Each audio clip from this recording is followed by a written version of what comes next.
स्वागत है आपका आज की चाय पे। बड़े ही दिल को ठेस पहुंची मेरे। हाय, एडमिट हो गई पायल। उसको दौरे पड़ रहे थे, मैं देख रही थी, कितना दुख था, दुख दर्द पीड़ा। इंस्टाग्राम अकाउंट चला गया जैद तुबायान का और पायल का भी। बड़ा दुख हो रहा था, कैसी सिचुएशन हो गई। हाय हाय हाय। फिर कमेंट पढ़े तो हंसी भी आई। अच्छा, एक बात मुझे बहुत अच्छी लगती है जनता के बारे में। वो बात कहते हैं ना कि ये पब्लिक है, सब जानती है। तो मुझे आजकल ये बात बहुत सही लगती है कि बहुत लोगों को इनका सच दिखता है। They are not emotional fool कि बस रोते धोते देखा और समझ गए। सबसे बड़ी बात मुझे ये समझ नहीं आती है कि अस्पताल में कैमरा जाता कैसे है। मैं मान सकती हूँ उसकी तबीयत बिगड़ी थी तो व्लॉगर्स तो है ही, है ना। घर से लेके अस्पताल के रास्ते तक तो व्लॉग खींच ही लिया होगा। अस्पताल के अंदर कैसे कैमरा चले जाता है और वहाँ कैसे व्लॉग खिंच जाते हैं, ये मुझे आज तक समझ नहीं आया। और अगर इंसान बीमार है तो व्लॉगिंग याद कैसे रहती है, ये भी मुझे इन व्लॉगर्स का समझ नहीं आता। बट फिर मुझे याद आता है कि अस्पताल वाला कंटेंट तो सबसे ज़्यादा पैसे कमा के देता है लोगों को, और सहानुभूति गेन करने के लिए तो वो ज़रूरी भी है। अब अपने बच्चों को अस्पताल में शूट किया था तो कर्मा इन पे आ गया। अब अपना जो ये शॉट है अस्पताल से दे रही है, वो तो जो है सो है। बट जैसे कि वो हो रही थी कि मैंने किसी का क्या बिगाड़ा है मैंने किसी का क्या बिगाड़ा है। मैं ये कहना चाहती हूँ कि आपने किस किस का कितना सारा कुछ बिगाड़ा हुआ है। आपके खिलाफ, आपके परिवार, आपके हस्बैंड के खिलाफ कितने लोग खड़े हुए हैं। ये बात तो आपको ध्यान में रखनी थी ना कि कर्मा आता है पायल। ये जो आपके साथ हुआ है, मैं एक चीज़ कहना चाहती हूँ कि जब मैंने एफआईआर की कॉपी पढ़ी थी, जो उस लड़की ने जब वो माइनर थी उस टाइम पे लिखवाई थी, उस एफआईआर की कॉपी में साफ लिखा था कि पायल को सब पता था और फिर भी वो जानते पूछते उस बच्ची को लीव नहीं दे रही थी। और क्या चीज़ पता थी वो एफआईआर में मेंशन्ड है, क्योंकि उसी लड़की ने इसके हस्बैंड पर इल्ज़ाम लगाया कि वो तथाकथित बलात्कारी है, और उसने उसके साथ क्या क्या किया था वो एफआईआर में मेंशन्ड है। I will give you the link of that FIR in the comment section. अगर आज भी वो ट्विटर पे हुई तो मैं दे दूंगी, वरना आई विल ट्राई कि कहीं से वो मुझे कॉपी मिल जाए तो मैं डेफिनेटली शेयर करूंगी। इसके अलावा, अगर इस बात के अलावा मैं बात करूं तो जितना गंदा इन्फ्लुएंस इस परिवार ने सोसाइटी में फैलाया, किसी ने नहीं फैलाया है। आपने बहुत परिवारों को तोड़ दिया, तीनों लोगों ने, क्योंकि आप लोग ये दिखा रहे थे कि कैसे एक घर में दो बीवियां बहुत कॉर्डियल तरीके से रह सकती हैं। वो सिर्फ व्लॉग्स के लिए था, माइंड यू, वो सिर्फ व्लॉग्स के लिए था। असलियत कुछ और है। कितने बार इनके नेबर्स ने दूसरे चैनल्स पे आके बोला है कि चीखने और चिल्लाने की आवाज़ इनके घर से आती है। ऑफ कोर्स ऐसी रिलेशनशिप्स बिल्कुल भी सर्वाइव नहीं कर सकती जहाँ पे दो दो तीन तीन बीवियां हों। तीन कहाँ से वो जो तीसरी नैनी है घर पे, जो बच्चों के लिए रोती है, जिसके लाइफ में कोई लक्ष्य नहीं है, उसके हाथ में भी तो इसी के नाम की मेहंदी लगी थी। और एक बात और मैं कहना चाहती हूँ, ये तो चलो 3 2, ये तो और पता नहीं कितनी लाएगा, इसकी तो कोई लिमिट नहीं है। बहुत बेशर्म आदमी है। But above all of this is the fact कि ये दुनिया को सरेआम उल्लू कैसे बनाता है।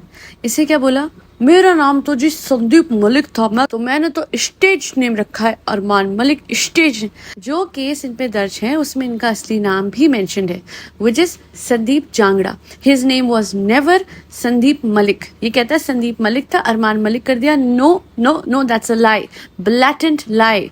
सामने सफेद झूठ बोल रहे हैं ये। इनका अगर इतनी बड़े प्लेटफॉर्म पे आके बार बार, कभी मंदिर में खड़े होके, कभी अपने घर में खड़े होके ये साफ झूठ बोल सकते हैं, तो ये कुछ भी कर सकते हैं। यानी किसी का डर रह गया है?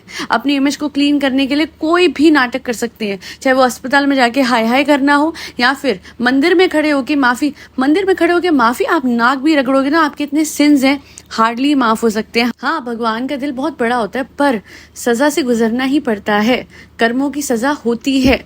पश्चाताप, आप ये पश्चाताप दिखाने के लिए करो। जिस दिन एक्चुअल में आप सही हो जाओगे ना, उस दिन से आपका वो वक्त शुरू होगा जो कहते हैं कि टेस्टिंग पीरियड होता है, जहाँ पे सबसे ज्यादा आपको शायद मुश्किलें सच में सहनी पड़े। अभी आप ड्रामा कर रहे हो, क्योंकि अगर लोगों को लग रहा है ये अपॉलॉजी, ये सब कुछ असली है, अभी भी सच क्यों नहीं बोला ये?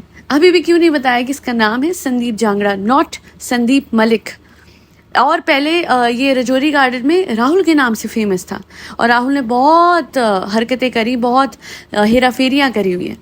तो ये चीज़ें, और लोग कह रहे हैं कि आपको इतनी knowledge. There was a time जब एक और चैनल था अलग से, और वो लड़की ने एक एक सच इन लोगों का सामने रखा और उसी चैनल पे फिर लाइव आके उनकी रिकॉर्डिंग्स थी इनके सिस्टर की, जहाँ पे इनकी सिस्टर्स बताती थी कि इन्होंने कितना बुरा व्यवहार सिस्टर्स के साथ करा, अपने बड़े भाई के साथ करा, और जब भी कोई आगे बढ़ना चाहता था, आज वही बहन जिसने अपनी बेटी को लिटरली वीडियोस में आने दिया है अपने भाई के, इसके संदीप जांगड़ा के, जिसमें वो एक्सरसाइज करवा रहा है छोटी बेटी को, वही बहन ने कितनी बातें बोली थी, रोते हुए अपना वीडियो बनाया था जिसमें बुरी तरीके से वो रो रही थी।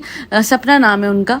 और आज पता नहीं ये लोग इतने हिपोक्रेट कैसे बन जाते हैं। एक्चुअली क्या है ना, जब पैसों की कमी हो जाती है तो फिर आपको ऐसे लोगों का भी साथ देना पड़ता है। हालांकि वापस से mister Armaan Malik is shedding his family की हमारा साथ नहीं दे रहे, ये कर रहे वो कर रहे। आपने भी तो कितना बुरा बुरा किया है अपने ही भाई के साथ, अपनी ही बहनों के साथ। और एक और बात, जब मैंने कहा था कि इनके बच्चों की ज़बान थोड़ी सी ऐसे हो रखी है, कमेंट भी आ गया है, एक लेटेस्ट कमेंट है, उन्होंने मुझे बताया, मेरे चैनल पे उन्होंने कमेंट करके बताया है कि जो छोटे छोटे बच्चे हैं उन तक को गालियाँ आ गई हैं। ये देख लीजिए, आपकी स्क्रीन पे कमेंट है। तो मैं ऐसे ही हवा में नहीं बोल रही थी कि एक टाइम होता था कि स्नैपचैट पे चीकू बहुत ही ज़्यादा अब्द शब्द बोलता था, और अब छोटे छोटे बच्चे जो इनके 3 हैं उनके मुंह से भी कभी कभार ऐसा कुछ निकल ही जाता है।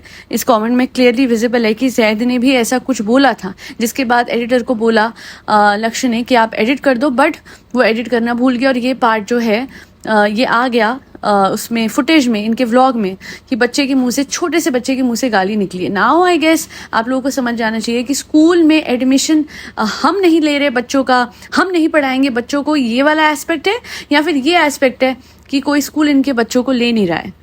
यहाँ पे समझ में आ जाता है ना कि कैसे एक बात को ढका और छुपा रखा जा रहा है अपनी अकड़ दिखा के, वेयर एज एक्चुअली वो कहते हैं ना that beggars are not choosers. तो इनके पास ऑप्शन ही नहीं थी, ये कौन से स्कूल भेजते। और मैं फिर यही कहती हूँ कि येस, इनके बच्चे अच्छी एजुकेशन डिजर्व करते हैं, बट देन आप पर्सनली सोचिए कि अगर अरमान जैसे आदमी जिसके पास हिस्ट्री इतनी बुरी रह चुकी है, इतने केसेस उन पे पेंडिंग रह चुके हैं, अभी भी पेंडिंग चल रहे हैं, अगर ऐसे इंसान के बच्चे किसी स्कूल जाते हैं तो क्या आप उस स्कूल में अपने बच्चे को भेजेंगे?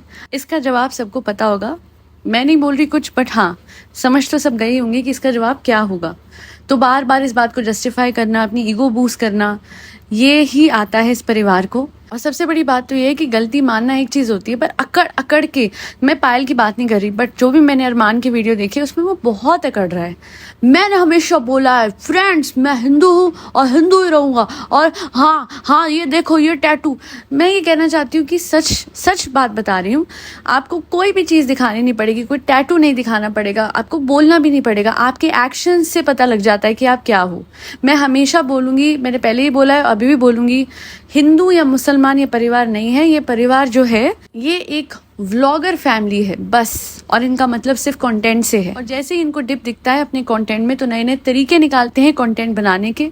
अगर घर में किसी की तबीयत खराब हो तो आप लोग बताइए कि आप लोगों में इतनी समझदारी तो होगी कि आप कैमरा लेने नहीं भागेंगे, या फिर अंदर अस्पताल में रूम तक कैमरा नहीं ले जाएंगे। फुल फ्लेजेडली कंटेंट खिंच रहा है और आपके घर में कोई बीमार है, उसे लिटरली दौरे पड़ रहे हैं, वो रो रही है, वो दुखी हो रही है, कैमरा साइड रख दो, बता दो शी इज नॉट वेल, और थोड़ा सा कैप्चर करके ना पूरे टाइम जब तक वो लेटी रहेगी उस अस्पताल में तब तक कैमरा वहां रहेगा। यही इन्होंने बच्चों के साथ करा, यही अपनी बीवी के साथ कर रहे हैं। अगर इतनी ही चिंता है आपको अपनी बीवी की और इतना ही आप कंपैशन दिखाते हो अपने व्लॉग में, वो फुटेज जाके देख लीजिएगा मिस्टर अरमान मलिक की, जहाँ पे इनकी बीवी रो रही है मंदिर में खड़े होके, पीछे मुड़ मुड़ के वो अपने आंसू पोंछ रही है। इस आदमी ने एक शब्द नहीं बोला कि मत रो पायल मत रो, या फिर for the sake of camera ही कुछ कर देता है। इसने कुछ नहीं करा, ऐसा दिखा रहा था जैसे सारी गलती इसकी है, जैसे वो लुक क्रिएट करना इसकी गलती है। येट अगेन, ये सिर्फ लुक की बात नहीं है, ये सिर्फ एक वीडियो की बात नहीं है। I guess all in all पाप का घड़ा इतना भर चुका था कि बार बार जो इनका इंस्टाग्राम भी जो जा रहा है और इस तरीके से कुछ लोग पीछे पड़ गए हैं। आप जब बहुत गलत करते जाते हो और अपने आप को ऊपर वाले से ऊंचा समझने लगते हो, है ना, मतलब कहने की बात नहीं होती, वो दिखता था इनके तौर तरीकों में। इनके बच्चे की वीडियोस देखिए जिसमें वो कहता है चिकू का ज्ञान, तो तुम छोटी जॉब करने वालों, तुमसे तो मैं ज्यादा कमाता हूँ। ये तरीका क्या है? अपने बच्चे को क्या बना रहे हो आप, और उसको किस बात की अकड़ है?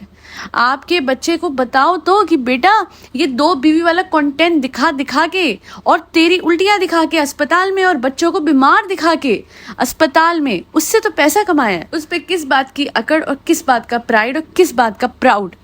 सीधी बात है, चीकू को शायद रियलिटी चेक मिला नहीं और मिलेगा भी नहीं, क्योंकि इन बच्चों को सोशल सर्कल से दूर रखा जा रहा है। स्कूल अब भेजा नहीं जा रहा, और पता नहीं भेजा नहीं जा रहा है या वो आने नहीं दे रहे स्कूल वाले, बट जो भी है द रियलिटी इज कि इन बच्चों को अब सिर्फ कंटेंट तक लिमिटेड रखा जाएगा। उसी घर में ये बड़े होंगे और उसी गलत हालात में, उसी गलत कल्चर में, जहां दुनिया के सामने कहने के लिए तो ये आदमी कहता है कि इस तरीके से मेरी तो मजबूरी थी, पर आप लोग 2 शादी मत करिएगा, मैं निभा लेता हूँ पर आप लोग नहीं कर पाओगे।